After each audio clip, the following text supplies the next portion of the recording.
Before we move on, there's one person in the room who this event literally would not happen without. If it were not for Allyson Taylor, stand up, Allyson.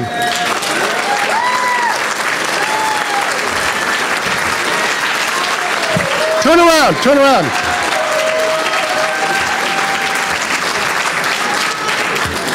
The dreams of today are the reality of tomorrow.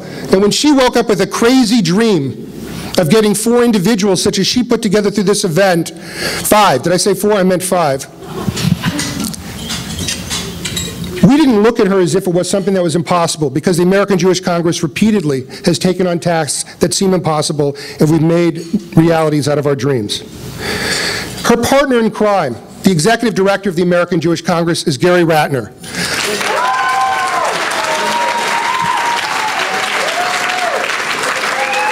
Start to come up, Gary, while I introduce you. You will never meet any individual as committed to peace, as concerned for peace in the world and the welfare of Muslims and non-Muslims, Jews and non-Jews, as Gary Ratner. I'm very proud to have become his friend and to work beneath and alongside him here with the American Jewish Congress, and I really am honored to give you the microphone. Thank you, Steve.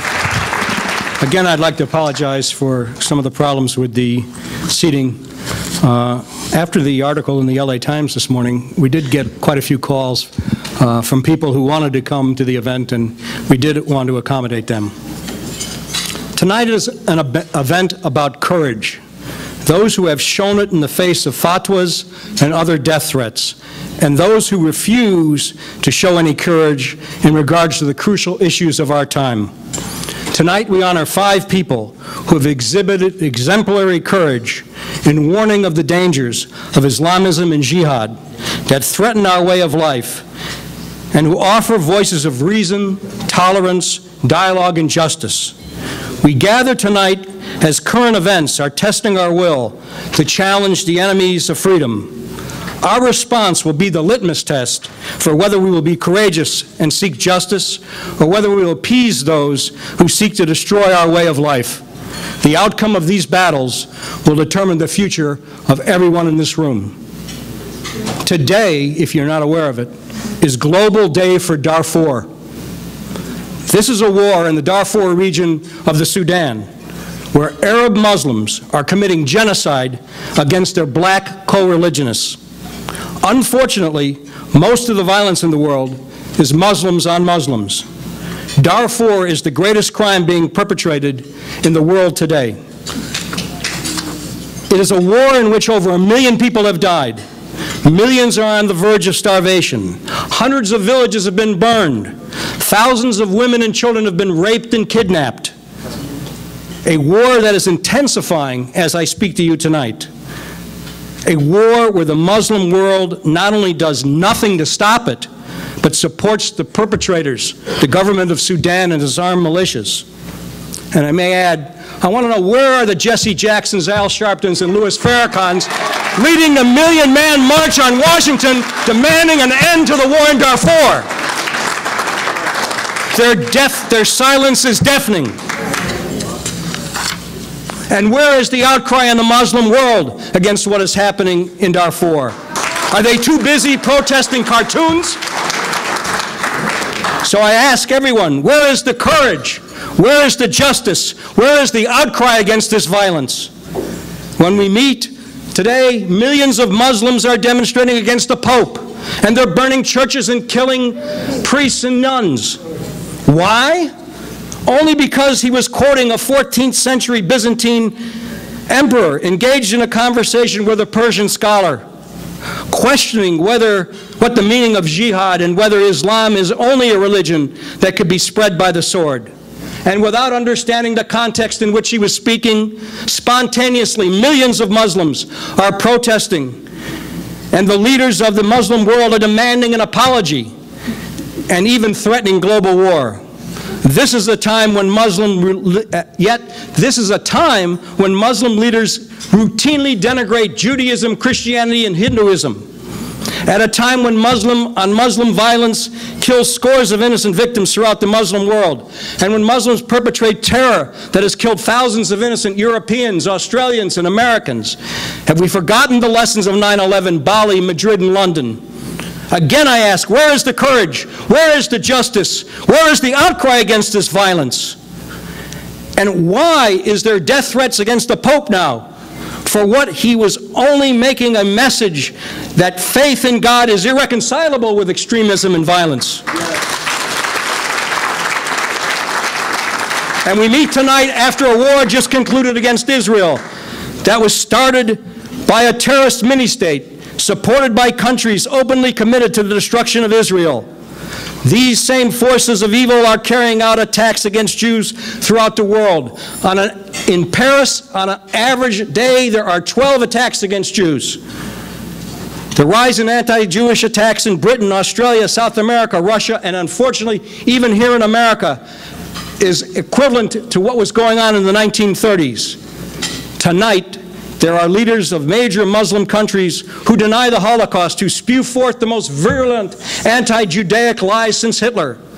Again, I ask, where is the courage? Where is the justice? Where is the outcry against this violence? Where are the Anwar Sadat standing up who are willing to sit down and negotiate peace with Israel? The American Jewish Congress, for almost 90 years, has valiantly fought for the core principles that underlie Western civilization and the American way of life. The AJ Congress is a leader in protecting your constitutional rights, the right of freedom of religion, free from coercion, or any group or government, the freedom of expression through speech, writing, and art, the freedom of thought. AJ Congress's storied history is one of fighting for equal rights and the protections of all races, ethnicities, and gender, especially the empowerment of minorities and women. It was the president of the American Jewish Congress who stood right next to Dr. Martin Luther King when he gave his I Had the Dream speech in 1963. And it was the American Jewish Congress a decade later that helped organize the women's rights movement in this country. And as regards Israel, the American Jewish Congress since 1918 has sought the creation of a Jewish homeland in his historic patrimony that God promised Abraham, where Jews have lived continuously for 3,000 years and have now come home to Zion. A Jewish haven where Jews arrive every day from countries as diverse as Ethiopia, Burma, France, and the former Soviet Union. There are Palestinian leaders who deny that our temples ever existed on the Temple Mount, that Jerusalem was never the capital of a Jewish sovereignty. Incredibly, these are the same people that many in the world demand Israel negotiate with in an attempt to find peace. How can you negotiate with people who deny your history and your legitimacy? AJ Congress has many important programs that ensure the security of Israel. Our Mayor's Conference, our Media Hasbara program for Israeli diplomats, our U.S.-Israeli Security Caucus, and as Steve said, our U.S.-Israel Energy Cooperation legislation, only to name a few. It was the American Jewish Congress that opened a dialogue with major Muslim countries, such as Pakistan, Jordan, and Indonesia. It was last year when President Musharraf of Pakistan spoke at our dinner in New York, and he enunciated his ideology of enlightened moderation as the alternative to strain of Islam to Wahhabism. It was our organization that facilitated a meeting between the Indonesian and Israeli foreign minister for the first time. This event tonight is just another in our major initiative to create a dialogue with moderate Muslim reformers and those who want to see the religion of their birth return to its roots and not be hijacked by Saudi Arabian money or Salafist ideology. This is why we are honoring these 5 individuals, because they embody the same values as the American Jewish Congress. They offer hope for a better world, one where the great religions of the world will live in peace, and their followers can resolve their differences through dialogue and diplomacy, not terrorism and coercion. It is only fitting that we do so, especially when others in this city will be honoring an individual of questionable character, someone who has a record that does not promote better relations in this city, someone who has supported terrorist organizations and denies Israel's legitimacy. And I ask all of you, if you can, there's a meeting tomorrow during the day where The Los Angeles County Board of Human Relations will be discussing whether to give this award to Dr. Mea Hatut. And we should say no, and we should all be there and make our voices heard. This is why I'm proud that the American Jewish Congress had the vision to bring these 5 voices together in one room for the first time. Voices that must be heard and heeded. I want to thank you all for coming this evening. I want to urge you to listen carefully to these brave individuals who are alerting us to the dangers for our children and generations to come. As the Irish philosopher Edmund Burke wrote many years ago, all that is necessary for the triumph of evil is that good men and women do nothing. I implore you to join us at the American Jewish Congress. Let's bring forth the courage and the justice to ensure the triumph of good over evil. Thank you very much.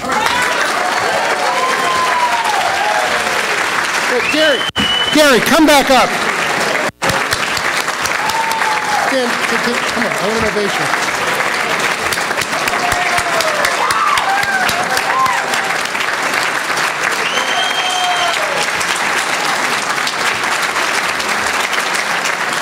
Thank you.